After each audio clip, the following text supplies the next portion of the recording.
En el número 216 de Old Montauk Highway, donde el extremo de Long Island se rinde al Atlántico, ya no queda nada. El terreno, uno de los más codiciados de la costa este, yace desnudo bajo el cielo salino. Solo el sonido constante de las olas rompiendo contra la orilla ocupa el espacio donde una vez se alzó una estructura de cristal y cedro, un monumento al engaño más colosal de la historia financiera moderna. La ausencia es hoy su única presencia, un vacío que habla con más elocuencia que cualquier muro que pudiera permanecer en pie. El aire de Montauk es distinto al de los Hamptons.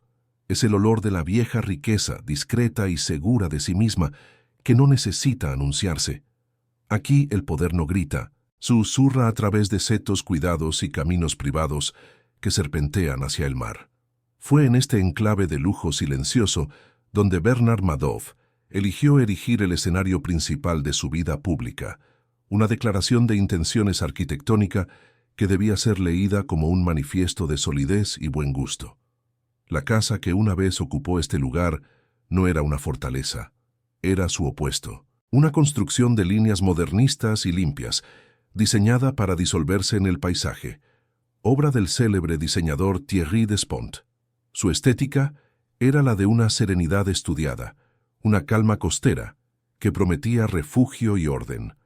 La madera blanqueada por el sol y la piedra pálida se combinaban para crear una sensación de pertenencia natural, como si la casa hubiera emergido de la propia duna, orgánica e inevitable. Su característica más definitoria eran los inmensos ventanales, paneles de cristal que se extendían del suelo al techo, aboliendo la frontera entre el interior y el océano. No eran simples ventanas, sino membranas transparentes, a través de las cuales el Atlántico se convertía en un inquilino perpetuo, una obra de arte viva y cambiante que dominaba cada habitación. La casa no contenía el paisaje, se sometía a él, lo enmarcaba y lo invitaba a entrar. Esta transparencia era un arma psicológica, proyectaba una imagen de apertura total, de no tener nada que ocultar. El hombre que vivía aquí sugería la arquitectura. Era un hombre de visión clara, cuyas operaciones eran tan limpias y diáfanas como el cristal que lo rodeaba. Era una ilusión óptica construida a escala de una mansión, una promesa de claridad en el corazón de un negocio que era fundamentalmente opaco. En el interior, el engaño continuaba a través de una decoración minimalista y meticulosa. Muebles de diseño, obras de arte contemporáneo cuidadosamente seleccionadas y una paleta de colores neutros creaban un ambiente de control absoluto. Cada objeto ocupaba su lugar preciso, cada superficie estaba despejada. Era el espacio mental de su propietario hecho materia, un universo ordenado, predecible y desprovisto de cualquier caos visible. Este orden interno contrastaba violentamente con la naturaleza indómita del océano que se extendía más allá del cristal. El mar, a veces sereno y otras veces una furia de olas grises, representaba la realidad del mercado financiero, una fuerza vasta, impredecible y peligrosa. Desde la calma de su salón, Madoff observaba esta fuerza, proyectando la fantasía de que, a diferencia de todos los demás, él la había dominado por completo. La propiedad era un teatro, no un hogar. Su función no era proteger a sus habitantes del mundo exterior, sino atraer al mundo exterior hacia adentro, bajo condiciones estrictamente controladas. Los fines de semana, sus terrazas y salones se llenaban de las mismas personas cuyo futuro financiero se estaba desintegrando silenciosamente a kilómetros de distancia, en una oficina anónima de Manhattan. Aquí no había cámaras acorazadas ni pasadizos secretos. La seguridad de la casa residía en su aparente normalidad, en su calculada vulnerabilidad. Era una invitación a bajar la guardia, a confiar. La arquitectura misma susurraba que un hombre capaz de crear tanta belleza serena no podía albergar una oscuridad profunda. La casa era su cómplice más eficaz, una coartada construida con hormigón y cristal. La estructura era un reflejo directo de la psique de su dueño. Por fuera, calma, carisma y una autoridad casi paternal. Por dentro, un mecanismo frío y compartimentado, una operación patológica diseñada para mantener una fachada de infalibilidad a cualquier coste. La mansión era la prueba tangible de que el personaje que interpretaba era real, la materialización de un éxito que, en verdad, no existía. El silencio que ahora habita en la parcela vacía es un eco del silencio que reinaba dentro de sus muros. No el silencio de la paz, sino el de la omisión. El silencio de las preguntas no formuladas, de las dudas acalladas por el murmullo de las olas y la abrumadora sensación de privilegio. La casa guardaba secretos no en sus paredes, sino a la vista de todos. Fue diseñada para mirar hacia afuera, para contemplar el horizonte infinito, pero su verdadero propósito era impedir que nadie mirara hacia adentro. Era la cáscara perfecta, un espejismo de legitimidad construido sobre la arena, frente a un mar de mentiras que un día subiría para reclamarlo todo. El lujo era solo la superficie. Lo que sucedía dentro, pocos se atrevían a saberlo. Para desvelar las capas de esta ilusión, una a una, suscríbase y acompáñenos en este descenso. Para comprender el vacío en Old Montauk Highway, es necesario retroceder en el tiempo, a un mundo de ladrillo y asfalto muy alejado del murmullo del Atlántico.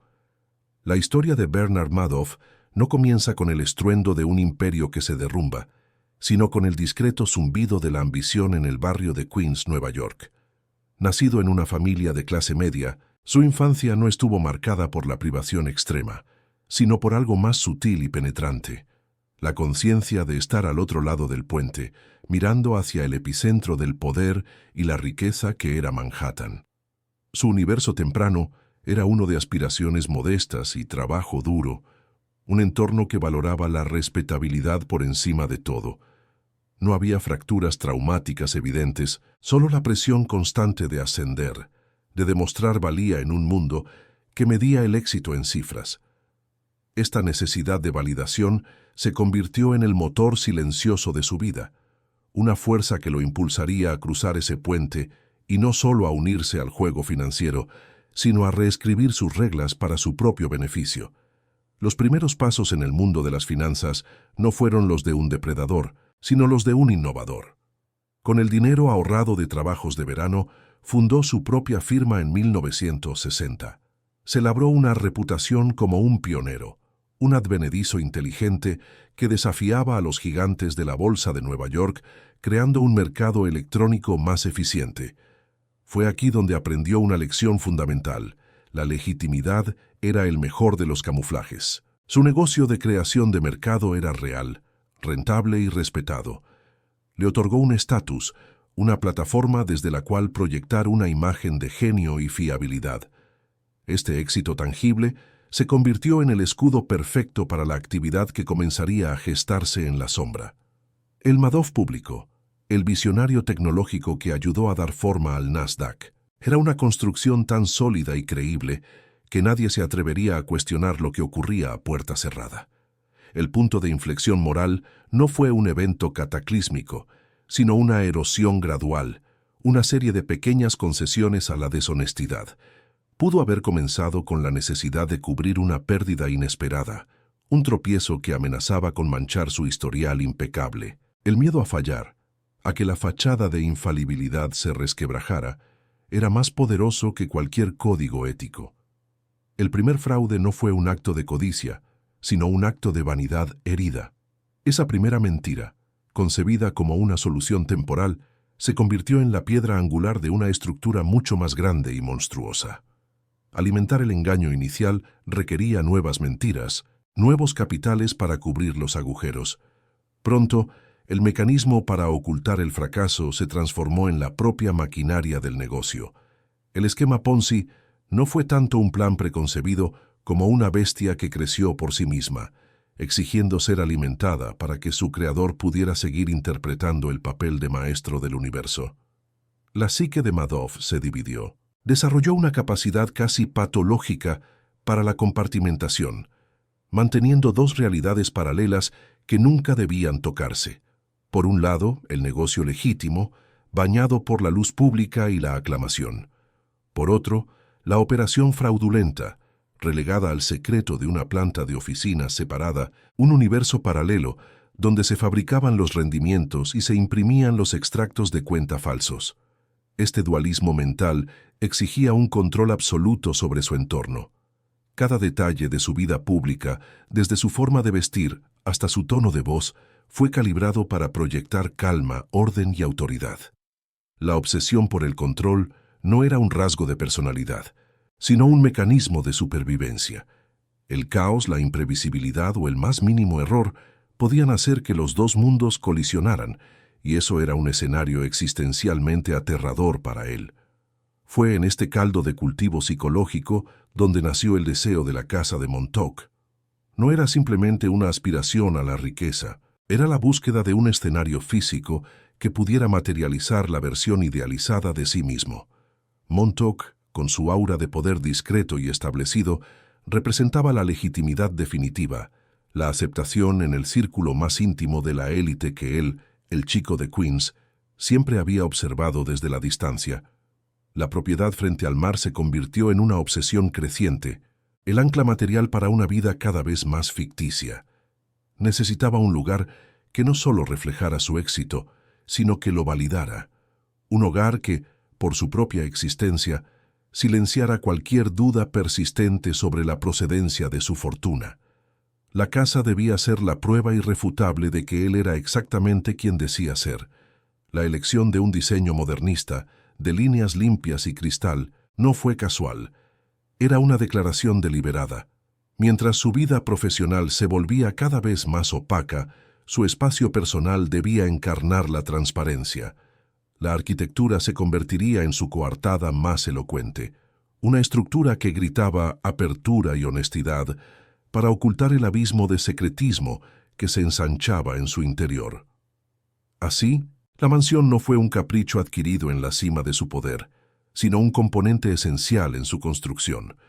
Fue el destino final de una ambición forjada en la inseguridad, la manifestación de una necesidad desesperada de transformar la ilusión en algo tangible, algo que pudiera ver y tocar, algo que pudiera mostrar al mundo como prueba de su genio. El deseo de esa casa era el deseo de un refugio, pero no contra el mundo, sino contra sí mismo. Un lugar donde la versión fraudulenta de Bernie Madoff pudiera desaparecer, dejando solo al hombre de familia, al anfitrión generoso y al sabio inversor que contemplaba el océano con serenidad. Era un teatro diseñado para convencer a su audiencia más importante, él mismo. Cada dólar robado que se invertía en la propiedad, cada viga de cedro y cada panel de cristal, reforzaba la mentira. La casa crecía en belleza y sofisticación en paralelo al crecimiento del fraude. Se alimentaban mutuamente en una simbiosis perversa. Cuanto más grande era el engaño, más perfecta debía ser la fachada que lo ocultaba. La estructura que un día se levantaría en el 216 de Old Montauk Highway no fue, por tanto, un mero producto del éxito. Fue el plano arquitectónico de una mente fracturada, un monumento a la negación construido con el dinero de aquellos que confiaron en la solidez de su constructor. Antes de que se colocara la primera piedra, la casa ya existía como una necesidad psicológica, un santuario de normalidad en el corazón de una vida anormal. Su construcción no marcaría el comienzo de una nueva vida, sino la consolidación de una doble existencia, una que inevitablemente estaba destinada a hacerse añicos contra la realidad. La adquisición de la propiedad en el número 216 de Old Montauk Highway en 1982 no fue un acto de opulencia, sino un movimiento estratégico. Marcó el momento en que el fraude dejó de ser una medida temporal para convertirse en un modelo de negocio permanente. La casa original, más modesta, representaba la consolidación inicial de la mentira, la necesidad de un ancla física en el mundo de la élite. Era la compra de un pedigrí, la primera piedra tangible sobre la cual se construiría una identidad completamente fabricada. El imperio Madoff se edificó sobre un pilar de dualidad. En Manhattan, su firma operaba un negocio de creación de mercado legítimo, innovador y universalmente respetado. Esta operación, visible para reguladores y competidores, generaba un velo de credibilidad inexpugnable. Era el motor de la confianza, la fachada luminosa que permitía que la operación clandestina prosperara en la oscuridad, a solo unos pisos de distancia. El verdadero mecanismo del engaño Residía en la planta 17 del Lipstick Building, un espacio sellado al resto del mundo. Allí, un pequeño círculo de leales, aislados del negocio legítimo, orquestaban la estafa. No había algoritmos complejos ni estrategias de inversión geniales, solo ordenadores obsoletos que imprimían extractos de cuenta falsos, fabricando una realidad de rendimientos estables y predecibles que desafiaba toda lógica de mercado. La estrategia de inversión que se presentaba a los clientes, una supuesta Split Strike Conversion, era una cortina de humo de jerga financiera. Sonaba sofisticada, exclusiva e incomprensible para la mayoría, lo que era precisamente su propósito. La complejidad era un arma. Disuadía las preguntas y reforzaba la imagen de Madoff como un genio, cuyos métodos estaban más allá del alcance del inversor común. La gente no invertía en una estrategia, invertía en el mito del hombre que la había concebido. A medida que el capital de nuevos inversores inundaba la planta 17 en la década de los 90, la modesta casa de playa en Montauk se volvió insuficiente. Ya no reflejaba la escala del personaje que Madoff interpretaba. La fachada necesitaba una mejora radical, una que correspondiera a los miles de millones de dólares que ahora gestionaba su operación fantasma. La casa no solo debía crecer, debía renacer, al igual que su creador. La decisión de contratar al diseñador Thierry Despont fue una declaración de intenciones. Despont era el arquitecto de la élite, conocido por su gusto refinado y su capacidad para crear espacios que susurraban poder en lugar de gritarlo. Madoff no buscaba la ostentación de un nuevo rico, sino la consagración de la vieja guardia. La casa debía parecer como si siempre hubiera pertenecido a ese paisaje, a ese estrato social. La estructura original fue demolida casi por completo. Sobre sus cimientos se levantó un nuevo edificio, una manifestación arquitectónica de la segunda fase del fraude, la era de la expansión global e industrial. Cada viga de cedro, cada losa de piedra pálida, fue financiada con el dinero de una nueva oleada de víctimas, muchas de las cuales eran fundaciones benéficas, fondos de pensiones y jubilados. Fue durante esta reconstrucción cuando se instalaron los inmensos ventanales de cristal, el elemento que definiría el alma de la casa. Estos paneles transparentes, que iban del suelo al techo, no eran una simple elección estética, eran el correlato arquitectónico de la mentira. Proyectaban una apertura total en el preciso momento en que el secreto de Madoff se había vuelto más profundo y peligroso que nunca. El interior de la casa se transformó en un estudio sobre el control, una paleta de colores neutros, muebles de diseño dispuestos con una precisión milimétrica y superficies despejadas creaban una atmósfera de calma imperturbable. Este orden absoluto era un reflejo directo de la psique de su dueño, un hombre que vivía aterrorizado por la posibilidad del caos y que necesitaba que su entorno físico reafirmara su fantasía de dominio total sobre la realidad. La casa no acumulaba capas de historia familiar, acumulaba capas de engaño. La reforma de los 90 representó la entrada de grandes fortunas europeas y latinoamericanas en el esquema. La adquisición de una importante escultura de un toro, símbolo de un mercado alcista, a principios de la década de 2000, coincidió con el pico de la burbuja tecnológica, un periodo en el que los rendimientos irreales de Madoff parecían, para los no iniciados, casi plausibles. Cada objeto añadido al inventario de la mansión era un artefacto del fraude. Una obra de arte contemporáneo comprada en una subasta no era solo decoración, era una forma de blanquear la percepción del dinero, transformando el capital robado en un símbolo de cultura y sofisticación. La casa se convirtió en un museo cuya colección estaba financiada por la confianza traicionada de miles de personas. A diferencia de otros imperios criminales, la fortaleza de Madoff no residía en la intimidación física, sino en el miedo a la exclusión. El acceso a su fondo de inversión era presentado como un privilegio codiciado. Rechazaba a potenciales inversores para aumentar su aura de exclusividad, creando una demanda artificial. La invitación a pasar un fin de semana en Montauk era la culminación de este proceso de seducción. el sello final de aceptación en su círculo íntimo. La mansión era el escenario principal de esta estrategia. Su aparente normalidad era su arma más letal. Los invitados no veían una fortaleza custodiada, sino un hogar elegante y acogedor. Las barbacoas en la terraza y los paseos por la playa desarmaban el escepticismo. La arquitectura susurraba que un hombre de tan impecable buen gusto no podía ser un criminal. El sistema de protección de Madoff no se basaba en muros de hormigón, sino en su reputación. Como expresidente del Nasdaq y filántropo destacado, se había vuelto intocable. Cultivaba una relación de aparente cooperación con los reguladores de la Comisión de Bolsa y Valores, SEC, a quienes en privado despreciaba por su incompetencia. Su estatus era su único sistema de seguridad. La casa de Montauk se convirtió así en la línea de tiempo solidificada de su ascenso. Su evolución, desde una simple casa de playa hasta una obra maestra del diseño modernista, trazaba un mapa perfecto del crecimiento de la estafa. La estructura no solo albergaba al criminal, contaba la historia de su crimen en el lenguaje silencioso de la arquitectura y el diseño.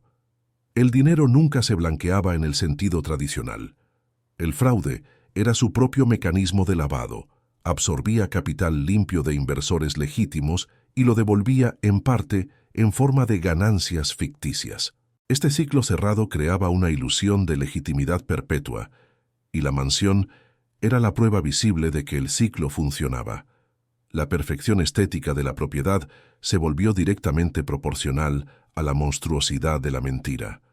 Cuanto más grande y complejo era el engaño que se gestionaba en la ciudad, más sereno, simple y transparente debía parecer el refugio junto al mar. Uno era el espejo invertido del otro. Así, el imperio no se construyó con la violencia de las armas, sino con el arma silenciosa de la credibilidad. Y cada ladrillo de esa credibilidad tenía su equivalente físico en la casa de Montauk, un monumento a la prosperidad ficticia que se alzaba desafiante frente a la inmensidad de un océano de mentiras. La propia estructura se convirtió en su cómplice más eficaz. No ocultaba el crimen en un sótano secreto, sino que lo negaba a plena vista, a través de su belleza calculada y su engañosa simplicidad. La casa era la materialización de la idea de que Bernie Madoff no podía fallar. Se convirtió en la biografía material de un fantasma, el testamento de un éxito que nunca existió. Cada mejora, cada objeto de lujo, era un párrafo más en una historia falsa, escrita para convencer al mundo, pero sobre todo para convencerse a sí mismo de que la ilusión era real.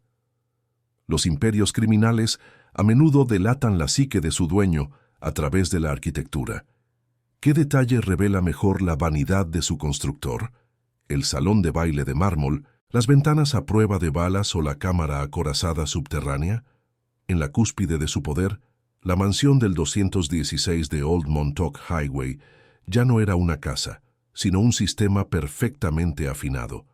Cada superficie de cristal, cada viga de cedro, cada brizna de hierba en el cuidado césped, había alcanzado su forma final. La propiedad se había convertido en la materialización absoluta de la mentira, un organismo vivo y respirante cuya única función era proyectar una invencibilidad serena. El reinado de Bernard Madoff se manifestaba en los rituales de fin de semana. Estos no eran simples descansos, sino representaciones teatrales meticulosamente coreografiadas. El viernes por la tarde comenzaba el desfile de coches de lujo que avanzaban lentamente por el camino de entrada, transportando al elenco de apoyo. Inversores adinerados, amigos influyentes y familiares que funcionaban como accesorios de normalidad. Cada invitado era recibido no como un cliente, sino como un confidente. El propio Madoff, vestido con una sencillez estudiada, ejercía de maestro de ceremonias. Su calma era el eje sobre el que giraba todo el universo de la casa. Ofrecía bebidas, dirigía las conversaciones hacia temas triviales y envolvía a todos en un aura de autoridad paternal que disolvía cualquier atisbo de duda. El interior de la mansión funcionaba como un búnker psicológico. El minimalismo extremo no era una elección estética, sino una herramienta de control.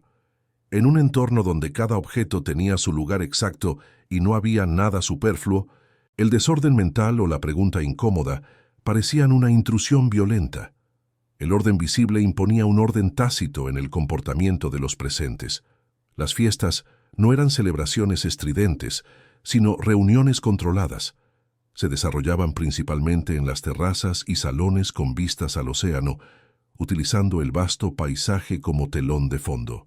La inmensidad del Atlántico hacía que cualquier preocupación financiera pareciera pequeña e insignificante, reforzando la idea de que el hombre que dominaba este espacio también dominaba las fuerzas invisibles del mercado.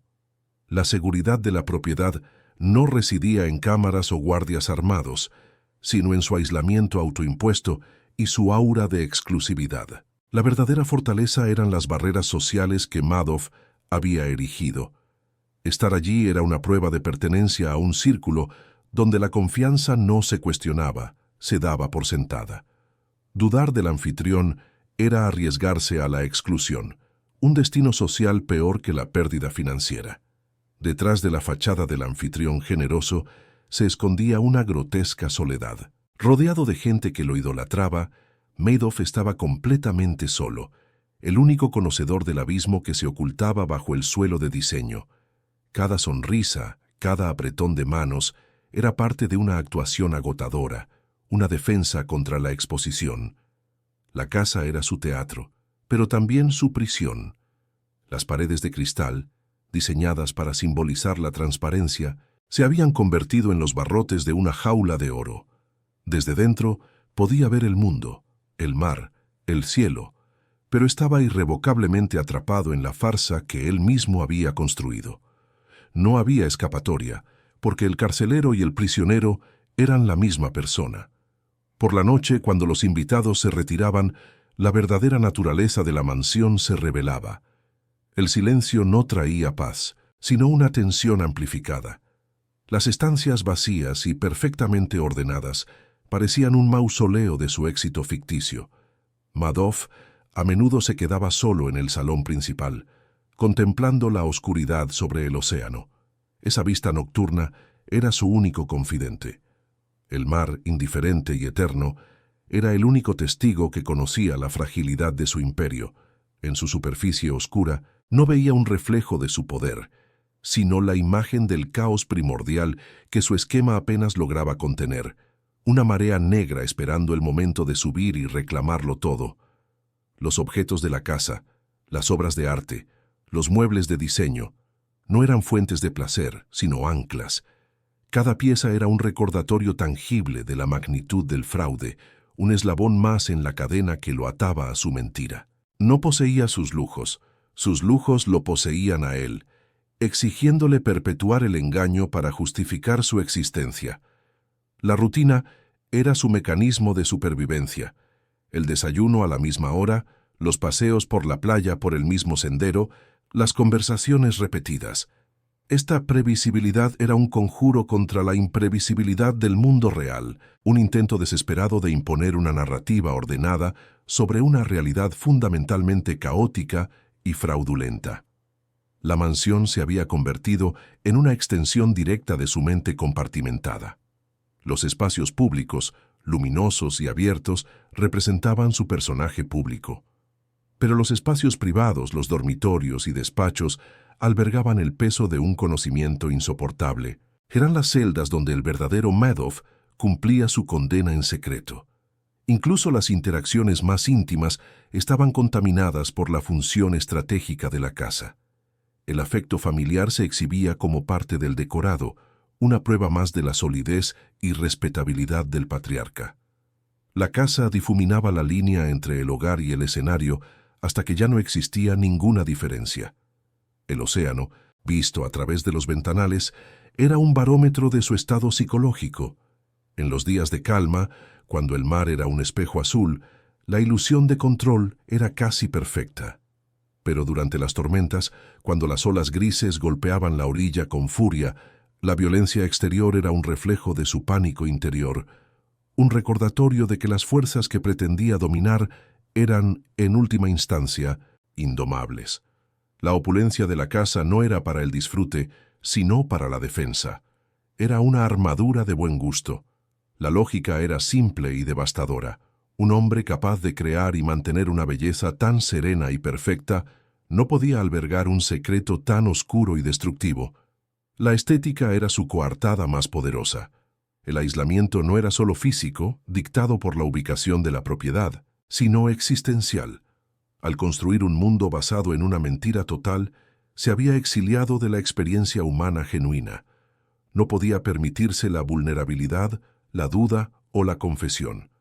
Estaba atrapado en la cima de su montaña de engaños, sin nadie con quien compartir el vértigo.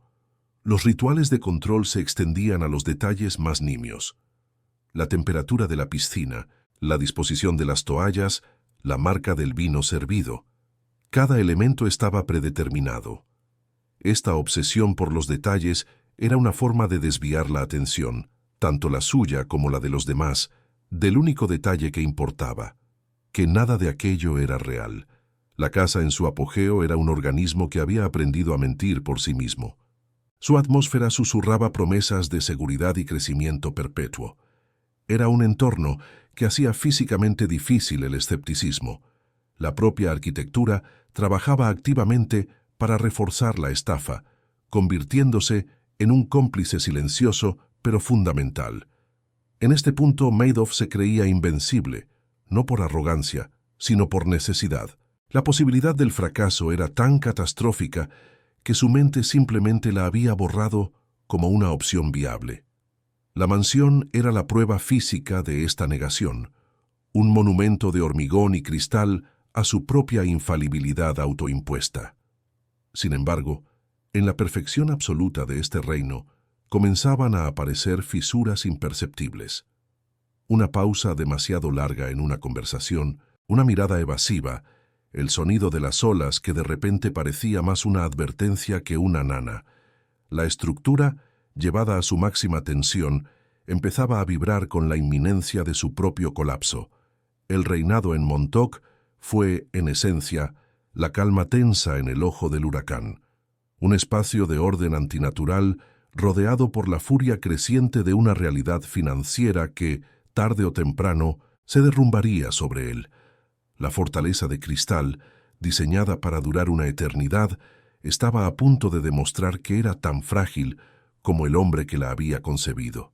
La perfección es un estado insostenible. En la naturaleza, es una pausa momentánea entre el crecimiento y la decadencia. En una estructura construida sobre una mentira, es una tensión constante contra la entropía de la verdad. A principios de la década de 2000, el imperio Madoff, y con él su santuario en Montauk, alcanzó ese punto de máxima tensión. Desde el exterior, la fachada de cristal y cedro parecía más sólida que nunca, pero en los cimientos invisibles del fraude, las primeras vibraciones del colapso comenzaron a sentirse. El primer temblor no fue un terremoto, sino el susurro persistente de un hombre a cientos de kilómetros de distancia. Harry Markopolos, un analista financiero de Boston, había comenzado una cruzada solitaria. Con una lógica matemática implacable, había llegado a una conclusión simple y aterradora. Los rendimientos de Bernard Madoff eran una imposibilidad estadística. Su negocio no podía ser real.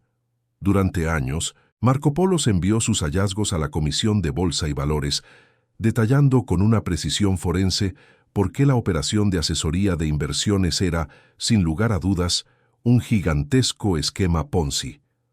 Sus advertencias, sin embargo, se desvanecían en el laberinto burocrático de un regulador que parecía incapaz o no dispuesto a desafiar a una de las figuras más veneradas de Wall Street. Pero el eco de esas acusaciones, aunque ignorado oficialmente, comenzó a filtrarse en el aire. Eran rumores discretos en los círculos financieros, preguntas formuladas en voz baja que, por ahora, no llegaban a las terrazas soleadas de Montauk. Sin embargo, la duda, una vez plantada, tiene la capacidad de crecer en la oscuridad, y sus raíces invisibles comenzaban a extenderse hacia la costa. Dentro de la fortaleza de cristal, el propio arquitecto de la mentira empezaba a mostrar signos de desgaste. La calma imperturbable que había sido su firma comenzó a fisurarse en momentos privados. Los invitados más observadores podían notar una nueva rigidez en su mandíbula, una mirada que a veces se perdía en el horizonte del Atlántico durante una conversación, como si escuchara un sonido que nadie más podía oír. El control obsesivo sobre su entorno se intensificó hasta volverse casi paranoico. Una copa fuera de lugar, una pregunta inesperada sobre los detalles de una operación, eran recibidas con una irritación desproporcionada que se disipaba tan rápido como aparecía, reemplazada de nuevo por la máscara del anfitrión afable. Eran fallos momentáneos en el sistema, pequeños cortocircuitos que delataban la sobrecarga de la maquinaria interna. La propia casa, ese organismo de perfección calculada, pareció empezar a conspirar en esta lenta decadencia. Un invierno, una pequeña mancha de humedad apareció en el techo de una de las habitaciones de invitados, producto de una filtración casi invisible. Fue reparada de inmediato, borrada de la vista, pero su aparición fue un presagio. La estructura diseñada para ser hermética ya no era impermeable. Estos fallos materiales, aunque triviales, adquirieron un peso simbólico. Una grieta fina como un cabello en una de las losas de piedra del patio, el leve desajuste de una puerta que ahora cerraba con un sonido ligeramente distinto. Eran las protestas silenciosas de una estructura que soportaba el peso de una mentira de miles de millones de dólares. Una carga que ninguna viga, por sólida que fuera, podría sostener indefinidamente. La presión externa también cambiaba de naturaleza. El clima financiero global, que durante tanto tiempo había sido un viento favorable que hinchaba las velas de su fraude, comenzaba a enrarecerse. Las primeras turbulencias que precedieron a la crisis de 2008 significaban que el flujo de capital nuevo, la sangre que mantenía vivo al esquema Ponzi, empezaba a disminuir. El océano, observado a través de los inmensos ventanales, parecía reflejar este cambio. Los días de calma azul se volvieron menos frecuentes. Cada vez más, el mar se mostraba gris y agitado, con una energía impredecible que la arquitectura minimalista del interior ya no lograba contener. La naturaleza salvaje del exterior empezaba a invadir psicológicamente el santuario del orden. La ficción de los rendimientos constantes se volvía cada vez más difícil de justificar, en un mundo donde los mercados reales mostraban una volatilidad extrema. La genialidad de Madoff, que antes parecía plausible en un mar de prosperidad, ahora destacaba como una anomalía sospechosa. Su éxito ya no era un testimonio de su talento, sino una evidencia potencial de su engaño. En este entorno de creciente tensión, la fractura más peligrosa comenzó a abrirse no en el mercado ni en las oficinas de los reguladores, sino dentro de su propio círculo familiar. Sus hijos, Mark y Andrew, que dirigían la parte legítima del negocio de creación de mercado, se sentían cada vez más frustrados por el secretismo que rodeaba la operación de asesoría de su padre. Criados para venerar a su progenitor como un titán financiero, habían aceptado durante mucho tiempo su exclusión de esa parte del negocio como una de las excentricidades del genio. Pero a medida que su propia división luchaba con las duras realidades del mercado, la inmunidad mágica del fondo de su padre se volvía una fuente de preguntas incómodas. Las conversaciones en Montauk perdieron su ligereza.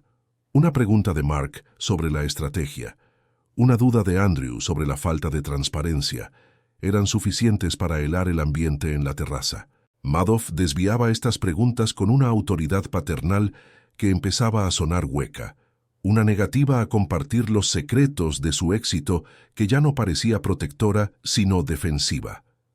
La mansión, diseñada como el escenario de la armonía familiar, se convirtió en el teatro de una creciente disonancia.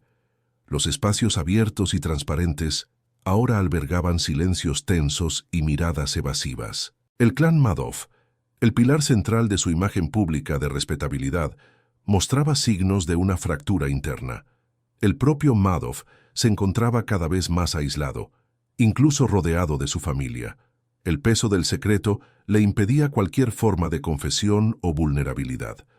Debía mantener la actuación, incluso ante aquellos a quienes supuestamente más quería, transformando las relaciones más íntimas en otra capa de la farsa. El inframundo psicológico de la casa se hizo más palpable. Las noches de insomnio, pasadas contemplando el mar oscuro, se volvieron más frecuentes. La mansión ya no era un refugio, sino la celda de lujo donde cumplía su condena solitaria. El sonido de las olas rompiendo en la orilla ya no era un arrullo, sino el ritmo constante de un reloj que se acercaba a la hora final.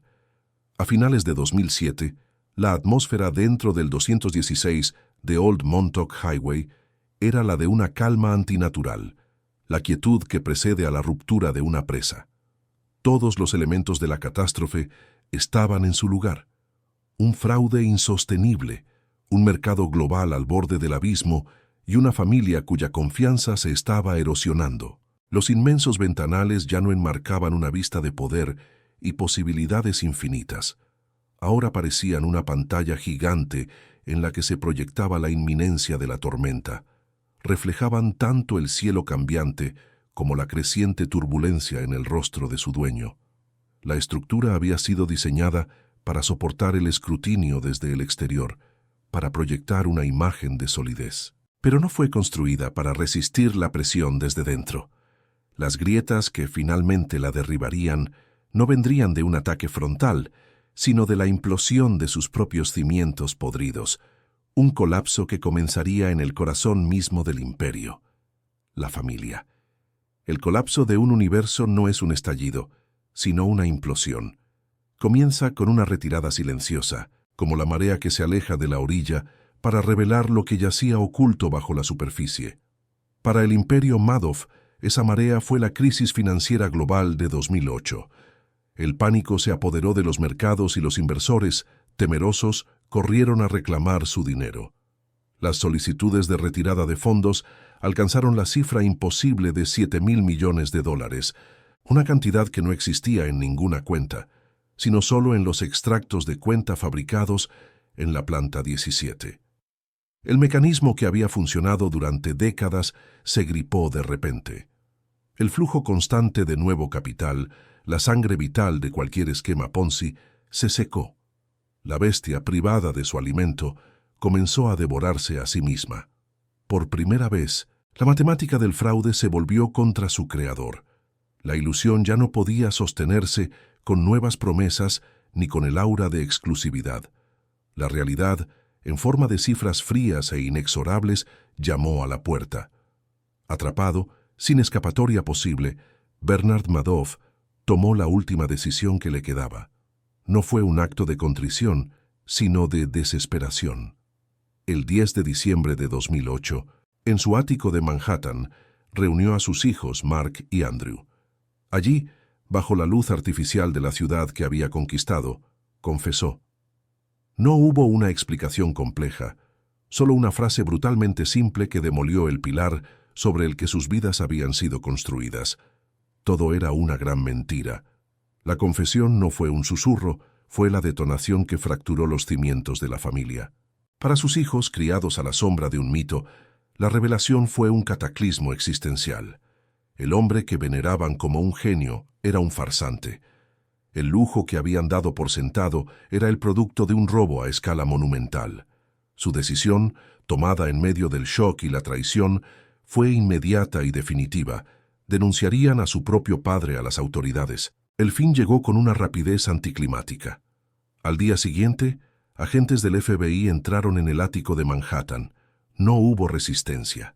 Madoff, impasible, se entregó como si estuviera siguiendo el último paso de un guión escrito hacía mucho tiempo.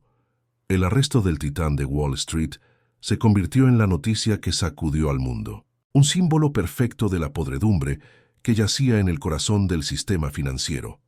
La onda expansiva de esa detonación en Manhattan tardó poco en llegar a la costa de Long Island.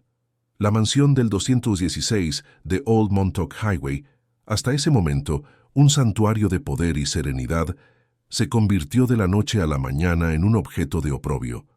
Aún vacía, la noticia la transformó en la escena de un crimen, el monumento a una traición de $65.000 millones. Pronto, la violación simbólica se hizo física. Vehículos del gobierno federal avanzaron por el camino privado que una vez solo recorrieron coches de lujo. Los US Marshals llegaron con órdenes de embargo, cruzando un umbral que había sido infranqueable para el mundo exterior. La fortaleza de cristal, cuya seguridad residía en la exclusividad, fue abierta por la fuerza de la ley.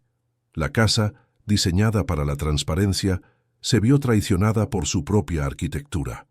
Los inmensos ventanales, que una vez enmarcaron un océano de posibilidades, ahora permitían que el mundo entero mirara hacia adentro, observando el desmantelamiento de un reino. El interior, antes un estudio sobre el control y el orden, fue sometido al caos metódico de una investigación federal. No se encontraron paredes falsas ni cámaras acorazadas secretas. El verdadero secreto de la casa nunca estuvo oculto, sino expuesto a plena vista. La ruina se reveló a través del inventario. Cada objeto, antes un símbolo de estatus, fue despojado de su aura y reducido a un número en una lista, un activo a liquidar para compensar a las víctimas. Agentes y peritos se movieron por las estancias minimalistas, etiquetando y fotografiando cada pieza. Las obras de arte contemporáneo fueron descolgadas de las paredes, dejando rectángulos pálidos que gritaban su ausencia.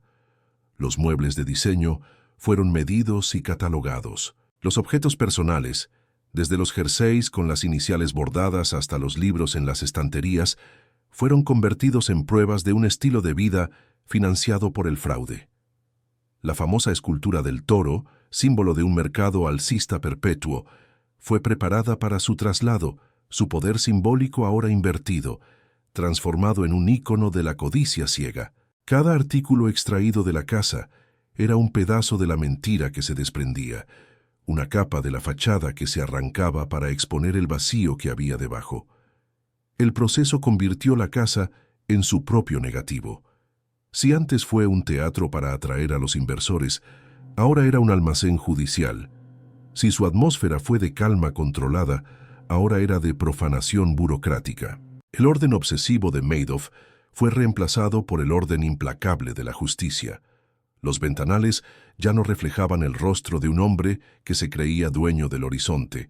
En su lugar, reflejaban los rostros impersonales de los agentes del Estado, hombres y mujeres que desmantelaban metódicamente el escenario de la mentira. El océano, indiferente, seguía rompiendo contra la orilla, como si nada hubiera cambiado. La casa fue vaciada por completo. Las habitaciones, antes llenas de los susurros del poder y la confianza traicionada, quedaron en silencio.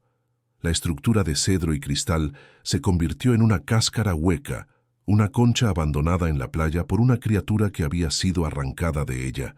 Su belleza arquitectónica permanecía, pero ahora era una belleza macabra.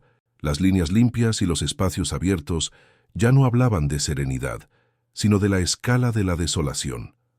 La mansión, despojada de todo lo que contenía, se convirtió en la evidencia más pura del crimen, un vacío inmenso financiado por la confianza de miles. Ya no era un hogar ni un palacio, era una reliquia, el esqueleto de un imperio que se había derrumbado sobre sí mismo. La ruina no fue una demolición con explosivos, sino un vaciado lento y meticuloso que dejó intacta la estructura, pero le arrancó el alma. El sol seguía entrando a través de los ventanales, iluminando suelos desnudos y paredes marcadas por la ausencia de cuadros. La luz, que una vez fue cómplice de la ilusión, ahora solo servía para revelar la magnitud de lo que se había perdido. La fortaleza de cristal, diseñada como un monumento a la invencibilidad, se había convertido en un testamento de la fragilidad. Su ruina no estaba en los muros rotos, sino en su desnudez, en su silencio final, un eco del silencio de sus víctimas. Entonces, ¿dónde reside realmente el poder? ¿En el hormigón? ¿O en lo que sobrevive a su caída? Para seguir explorando las ruinas de los imperios caídos y descifrar los secretos que sus muros aún guardan, suscríbase y continúe este viaje con nosotros. El destino de Bernard Madoff no fue el de un emperador depuesto en un exilio dorado, sino el de una lenta e inexorable disolución en la burocracia penitenciaria. Condenado a la pena máxima de 150 años, su universo se encogió a las dimensiones de una celda en una prisión federal. El hombre, que había movido miles de millones con una llamada telefónica, murió en abril de 2021, despojado de su nombre, de su poder y de la ilusión de control que había sido el motor de su existencia. Su final fue un susurro anónimo, un anticlímax deliberado para una vida construida sobre el estruendo de una mentira. La tragedia, sin embargo, no se extinguió con él. Se propagó como un veneno a través de su linaje. El nombre Madoff se convirtió en una marca de infamia, una carga insoportable para quienes la llevaban. Su hijo mayor, Mark, incapaz de escapar de la sombra de la traición de su padre, se quitó la vida en el segundo aniversario del arresto. Su otro hijo, Andrew, sucumbió a un cáncer años después, convencido de que el estrés del escándalo había sido el catalizador de su enfermedad. La familia, el último accesorio de normalidad que Madoff había exhibido en su teatro de Montauk, fue consumida por completo por el fuego que él había iniciado. Mientras la ruina humana se consumaba, la ruina material seguía su propio curso, frío e impersonal. La mansión del 216 de Old Montauk Highway fue confiscada por el gobierno de los Estados Unidos, su estatus transformado de residencia privada a activo judicial. En 2009, fue vendida en subasta por los U.S. Marshals por una cifra que sonaba a la vez inmensa y ridícula, $9,41 millones. El dinero extraído de la estructura que había financiado el fraude se destinó al Fondo de Compensación para las Víctimas, un último y amargo acto de redistribución. En un acto de profundo simbolismo, el nuevo propietario, un promotor inmobiliario, no eligió habitar la casa. No intentó purgar sus fantasmas ni reescribir su historia. Tomó una decisión más radical: la demolición. La estructura estaba demasiado contaminada por su pasado. Su belleza, intrínsecamente ligada a la fealdad de su origen, no podía ser reformada. Solo podía ser borrada, un reconocimiento tácito de que algunas manchas no se pueden limpiar, solo se puede arrancar el material sobre el que han sido impresas. La demolición fue la última escena, la violenta ruptura final de la ilusión. Las vigas de cedro, que habían enmarcado vistas serenas, se astillaron bajo el peso de la maquinaria pesada. Los muros de piedra pálida, que habían susurrado promesas de solidez, se desmoronaron en un montón de escombros, y los inmensos ventanales de cristal, el símbolo recurrente de una transparencia fraudulenta, estallaron en 1.000.000 de fragmentos opacos, negando por fin la vista al océano que habían explotado durante tanto tiempo. Durante un tiempo, el lugar fue una herida abierta en el paisaje, un terreno baldío lleno de los restos de una vida falsa. Pero con el tiempo, incluso los escombros fueron retirados. La tierra fue allanada, preparada para un futuro que intentaría olvidar el pasado. En su lugar, se levantó una nueva estructura, un edificio anónimo diseñado para no tener memoria, para no contar ninguna historia. Hoy la mansión de Bernard Madoff ya no existe. Su fantasma ha sido exorcizado del paisaje físico. En el número 216 de Old Montauk Highway, donde el engaño más colosal de la historia financiera moderna tuvo su santuario, ahora solo hay silencio. La ausencia es, una vez más, su única presencia. Un vacío que habla con la elocuencia que solo puede provenir de una erradicación total. El océano, indiferente, sigue rompiendo contra la orilla. Fue el único testigo que precedió a la casa y que ha sobrevivido a ella. Sus olas no guardan memoria de la estructura de cristal que una vez reflejó su superficie, ni del hombre que creyó poder dominar las mareas del capital desde la calma de su salón. La naturaleza ha reclamado su primacía sobre la ambición humana. La estructura fue borrada, pero no la historia. Se ha convertido en un mito costero, una advertencia contada en voz baja sobre la fragilidad de las fachadas. La casa, que una vez fue el ancla material de una identidad ficticia, ahora solo existe como una cicatriz en la memoria colectiva, un recordatorio de que los cimientos construidos sobre la mentira están destinados a convertirse en polvo. Quizás lo que construimos dice menos sobre nuestro poder que sobre nuestro miedo a ser borrados. La mansión no era solo una declaración de éxito, sino un intento desesperado de Madoff por dar forma física a una ilusión, por construir un refugio contra la verdad de su propio vacío. Al final, la demolición fue simplemente la manifestación física de un colapso que ya había ocurrido en su interior. El terreno desnudo bajo el cielo salino es el punto final de esta historia. Comenzamos en un vacío, en el espacio donde una vez se alzó un monumento al engaño. Terminamos en ese mismo vacío, pero ahora comprendemos el peso de lo que fue aniquilado. No solo una casa, sino una fe, un futuro para miles y la idea misma de que la belleza puede ser una garantía de la verdad. Si historias como esta te hacen ver el poder desde un ángulo diferente, suscríbete para seguir otras caídas tan asombrosas como esta.